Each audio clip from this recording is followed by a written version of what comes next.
ចេះពីថា YouTube ឥឡូវកាន់តែខ្លាំងឡើងមករឿងពាណិជ្ជកម្មហ្នឹងបើកទៅតាណាក៏ពាណិជ្ជកម្មបើកទៅកន្លែងណាក៏ពាណិជ្ជកម្មដែរចង់មើលវីដេអូអីមួយហ្នឹងតម្រាំដល់បានមើលនិយាយពីថាអង្គុយចាំស្ងួតជើងថ្មិញហើយដល់អញ្ចឹងពេកទៅអត់មានអីត្រូវនិយាយគ្រាន់តែមានអារម្មណ៍ថាធុញដែរហ្នឹង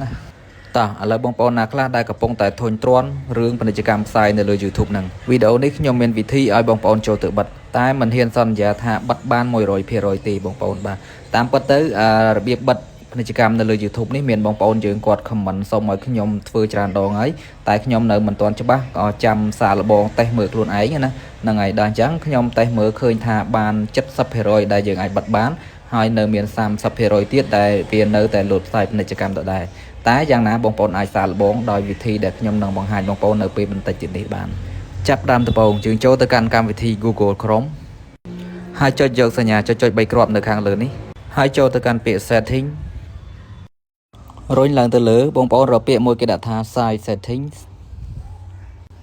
ហើយរុញឡើងលើបន្តិចទៀតយកពាក្យមួយគេដាក់ថា Pop up and Redirect នៅត្រង់កន្លែងនេះបងប្អូនត្រូវគ្រីសយកខាងក្រោមដូចខ្ញុំតែទូរស័ព្ទខ្លះអត់បង្ហាញអញ្ចឹងទេវាមានសញ្ញាកងតាក់ឲ្យយើងបិទបើកអញ្ចឹងបងប្អូនត្រូវចុចបិទហើយថយមកក្រោយមួយអោសរុញឡើងលើបន្តិចទៀតបងប្អូនរកពាក្យមួយទៀតគេដាក់ថា Intrusive Ads នៅកន្លែងនេះបើមានជាប់សញ្ញាគ្រីសនៅខាងលើបងប្អូនត្រូវបដូរមកគ្រីសនៅខាងក្រោមដូចខ្ញុំតែបើមានកន្លែងកងតាក់ឲ្យបិទបើកបងប្អូនត្រូវចុចបិទហើយចុចថយមកក្រោយមួយវិញចូលពាក្យមួយទៀតគេដាក់ថា Protected Content ត្រង់នេះមាន3ឲ្យយើងជ្រើសរើសតែបងប្អូនត្រូវគ្រីសយកខាងលើដូចខ្ញុំតែបើមានកន្លែងកងតាក់ឲ្យបិទបើកបងប្អូនត្រូវចុចបើកអូខេនៅលើកម្មវិធី Google Chrome យើងធ្វើតែប៉ុណ្្នឹងទេបាទបន្តមកទៀតបិទកម្មវិធីនឹងចោលបងប្អូនចូលទៅបើក Settings ចូលមកកាន់ Settings បងប្អូនសរសេរពាក្យថា Ads យើងសរសេរ ADS ហើយចុចយកពាក្យ Device ID and Ads ហើយចុចយកពាក្យ Reset Device ID ចុច Reset ហើយចុចថយមកក្រោយមួយមកហើយ search ពាក្យ DNS ចុចយកពាក្យ Private DNS ហើយចូលមកកាន់ Private DNS ម្ដងទៀតកន្លែងនេះដូរមកគ្រីសនៅត្រង់ខាងក្រោមនេះវិញ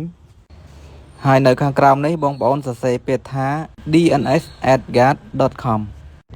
បាទrồiហើយចុចសញ្ញាគ្រីសនៅខាងលើនឹងមួយមកអូខេតែប៉ុណ្្នឹងទៅបានហើយអញ្ចឹងយើងចូលទៅមើល YouTube យើងវិញថាតើវាមានពាណិជ្ជកម្មលោតទៀតឬអត់